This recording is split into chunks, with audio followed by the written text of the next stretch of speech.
দেশ বাঁচাতে ভারত থেকে সুতা আমদানিতে নিষেধাজ্ঞা দিল বাংলাদেশ। দেশি মিল, দেশি শ্রমিকদের পাশে দাঁড়ানোর সাহসী সিদ্ধান্ত। অনেক দেরিতে হলেও বাংলাদেশ এবার বুঝে গেছে নিজের ঘরের ইন্ডাস্ট্রি বাঁচাতে হলে বাইরের উপর নির্ভরতা কমাতে হবে। বিশেষ করে যখন সেই বাইরের দেশ দিনের পর দিন আমাদের বাজারে ঢুকে পড়ছে সস্তা পণ্য দিয়ে, তখন চুপ করে থাকলে সেটা আত্মঘাতী হয়। তাই এবার ভারত থেকে সুতা আমদানি বন্ধের সিদ্ধান্ত নিছক এক কাগজ কলমের ঘোষণায় না, এটা বাংলাদেশের গার্মেন্টস খাত, লাখো শ্রমিক আর দেশি উদ্যোক্তাদের পক্ষে দাঁড়ানোর একটা সাহসী সিদ্ধান্ত। অনেক বছর ধরে ভারতীয় সুতা অল্প দামে আমাদের বাজারে ঢুকেছে, এতটাই সস্তায় যেটা দিয়ে আমাদের নিজের কারখানা চালানোই সম্ভব হতো না। লোকসান গুনতে গুনতে অনেক মিল বন্ধ হয়ে গেছে, হাজার হাজার শ্রমিক বেকার হয়ে রাস্তায় নেমেছে, অথচ তখন কেউ গায়ে মাখেনি। আগের সরকারগুলো শুধু হাত গুটিয়ে বসে থেকেছে, কারণ তারা ভাবতো প্রতিবেশীর কথা বলা মানেই বন্ধুত্ব, আর বাস্তবতা নিয়ে ভাবা মানে ঝুঁকি নেওয়া। কিন্তু এবার সেই ভাবনার জায়গায় পরিবর্তন এসেছে। ডক্টর ইউনূসের নেতৃত্বে যে সরকার এখন আছে, তারা অন্তত বুঝতে পারছে দেশ চালাতে হলে আগে নিজের লোককে দেখতে হয়। এই নিষেধাজ্ঞা মানে দেশের ভিতরে ঘরের চাকা ঘোরানোর সুযোগ তৈরি হওয়া। আমাদের দেশের শত শত স্পিনিং মিল আছে যেগুলো অল্প কিছু সুবিধা পেলেই আন্তর্জাতিক মানের সুতা তৈরি করতে পারে, কিন্তু বাইরে থেকে যখন অতিরিক্ত সস্তায় সুতা ঢুকছে, তখন তারা কোনোভাবেই টিকতে পারছে না। ভারত ঠিক এই কাজটাই করছিল, নিজেদের উৎপাদন চাকা সচল রাখতে আমাদের বাজারে পণ্য ঢুকিয়ে দিয়ে নিজেরা লাভ করছিল, আর আমরা ঠকছিলাম। এটা একপেশে খেলা ছিল, যা আর চলতে দেওয়া যায় না। তবে এই সিদ্ধান্তে শুধু বাংলাদেশ লাভবান হচ্ছে না, ভারতও একটা গুরুত্বপূর্ণ বার্তা পাচ্ছে। তারা এতদিন ধরে ভেবেছে বাংলাদেশ সবসময় তাদের সস্তা বাজার হয়ে থাকবে, এখন তারা বুঝবে বাংলাদেশ আর সেই আগের বাংলাদেশ নেই। এবার দরকার হলে নিজেদের রাস্তায় হাঁটবে, আর নিজেদের স্বার্থে সিদ্ধান্ত নিতে পিছপা হবে না। এই সিদ্ধান্তের প্রভাব এখনই দেখা যাচ্ছে। দেশের অনেক সুতা উৎপাদক প্রতিষ্ঠান ইতিমধ্যে উৎপাদন বাড়াতে মাঠে নেমে পড়েছে, নতুন করে শ্রমিক নিয়োগ হচ্ছে, পুরনো মিলগুলো চালু করার চিন্তা শুরু হয়েছে। দেশের ভিতরের একটা কর্মসংস্থানের পরিবেশ তৈরি হচ্ছে, এটাই তো দরকার ছিল।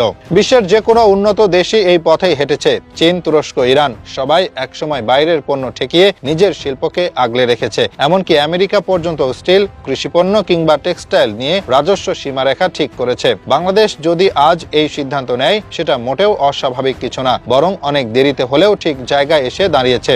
এখন প্রশ্ন উঠতে পারে, সুতা আমদানি বন্ধ করে বাংলাদেশ কতটা লাভবান হবে? খুব সোজা ভাষায় বললে, শতভাগ লাভে থাকবে বাংলাদেশ। কারণ এতদিন যে বিপুল পরিমাণ টাকায় ভারতীয় সুতা কিনে আনছিলাম, সেই টাকা সরাসরি চলে যেত ভারতীয় মিল মালিকদের পকেটে। এখন সেই টাকায় থেকে যাবে বাংলাদেশে, থাকবে দেশের শিল্পপতির কাছে, থাকবে শ্রমিকের ঘামে, থাকবে কারখানার মেশিন ঘোরানোর পেছনে। এই অর্থই আবার ব্যবহার হবে নতুন মেশিন কিনতে, নতুন কারখানা বসাতে, আর নতুন হাজার হাজার মানুষের কর্মসংস্থান তৈরি করতে। এখানেই তো আসল জিনিস। রেমিট্যান্স আর গার্মেন্টস মিলে বাংলাদেশের অর্থনীতির চালিকা শক্তি। এই খাতে যদি আমরা নিজের পায়ে দাঁড়াতে না পারি, তাহলে আমাদের অন্য কোথাও দাঁড়ানোর সুযোগই থাকবে না। আর ভারত তো সেটা ভালো করে জানে। তাই তো সুতা, তুলা আর কাপড় সব খাতে তারা বাংলাদেশে সস্তায় পণ্য ঢুকিয়ে আমাদের শিল্পকে দমিয়ে রেখেছিল। অনেকটা এমন ভাবে যেন তোমরা শুধু দর্জি হয়ে থাকো, কাপড় আমরা দেব, লাভও আমরাই নেব। এই মনোভাব আর চলবে না। সবার মনে রাখা দরকার, বাংলাদেশ কোনো সহানুভূতির বাজার নয়। এই দেশে নিজের মাথা খাটিয়ে, নিজের শ্রমিক দিয়ে, নিজের প্রযুক্তি আর পরিশ্রমে শিল্প দাঁড়ায়। ভারত এই সত্যটা সহ্য করতে পারে না বলেই বারবার নিজেদের পণ্য ঢুকিয়ে আমাদের পণ্য রপ্তানিতে বাধা দিয়ে, এমনকি মশলা, পেঁয়াজ বা ভিসার শর্ত দিয়েও আমাদের কোণঠাসা করতে চেয়েছে। এই সুতা ইস্যু আসলে সেই সব কিছুরই জবাব।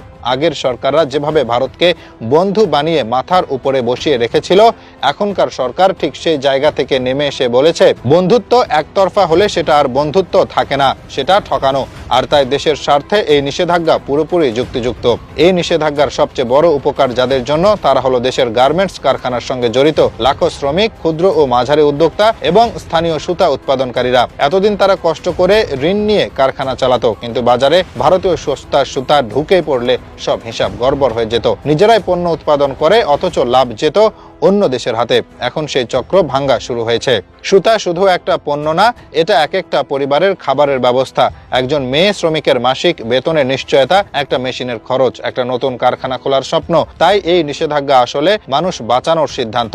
সরকার এখন বুঝতে পারছে, শুধু বড় বড় প্রকল্প বা বিদেশি বিনিয়োগই সব না, নিজেদের মাটির শক্তিও বড় সম্পদ। অনেকেই হয়তো ভাবছেন ভারত থেকে সুতা না আনলে গার্মেন্টস খাত ক্ষতিগ্রস্ত হবে। একদম ভুল চিন্তা, কারণ দেশের ভেতরে এখন অনেক সুতা উৎপাদনকারী প্রতিষ্ঠান তৈরি হয়েছে, শুধু দরকার ছিল বাজার পাওয়ার। ভারতীয় সুতা ঢুকে যাওয়ায় তারা বছরের পর বছর লোকসানে ছিল।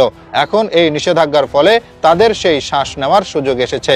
তারা আবার ঘুরে দাঁড়াতে পারবে, মিল চালু হবে, নতুন কর্মসংস্থান তৈরি হবে, অর্থনীতির চাকা ঘুরবে স্থানীয় শক্তি দিয়েই। আরেকটা গুরুত্বপূর্ণ দিক হলো এই সিদ্ধান্ত আমাদের কূটনৈতিক অবস্থানকেও বদলে দিচ্ছে। এতদিন ভারত বাংলাদেশকে অনেকটা ছোট ভাই ভাবেই দেখেছে। যে কোনো সময় পেঁয়াজ রপ্তানি বন্ধ, হুট করে ভিসা স্থগিত, কূটনৈতিক অশোভন আচরণ, সবকিছু যেন একটা একতরফা সম্পর্কের দৃষ্টান্ত হয়ে দাঁড়িয়েছিল।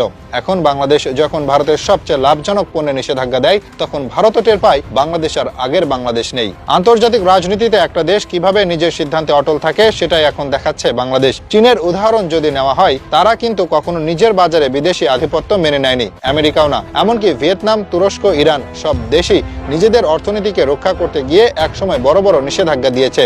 তারা আজ যেখানে দাঁড়িয়ে, তার পেছনে এসব অস্বস্তিকর কিন্তু প্রয়োজনীয় সিদ্ধান্তেরই ভূমিকা ছিল। আজকে বাংলাদেশ সেই পথে হাঁটছে। কোনো আবেগ নয়, পুরোপুরি বাস্তবতা ভিত্তিক একটা সিদ্ধান্ত। এতে শুধু দেশীয় উৎপাদকই না, পুরো অর্থনীতি উপকৃত হবে। আমাদের ডলার সাশ্রয় হবে, আমদানির চাপ কমবে এবং রপ্তানির আয় দেশে ঘুরে বেড়াবে।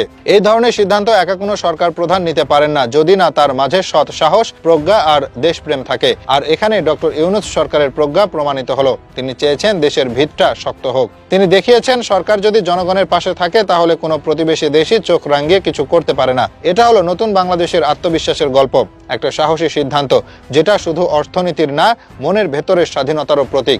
ভারতকে চোখে চোখ রেখে বলা, না, এবার আমরা আমাদের ঘরের লোকদের গুরুত্ব দেব, বাইরের দয়ায় চলবো না। এই পথ সহজ হবে না, প্রচুর চাপ আসবে, নানা রকম কথা ছড়ানো হবে, কেউ কেউ বলবে দেশে কাঁচামালের সংকট হবে।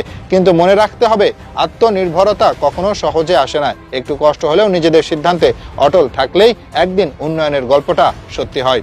আজকে যদি এই পথে আমরা এগিয়ে যাই, তাহলে আগামী 5 বছরে বাংলাদেশ আর ভারতের উপর নির্ভরশীল থাকবে না, বরং ভারতের বাজারই আমাদের পণ্যের জন্য খুলে যাবে।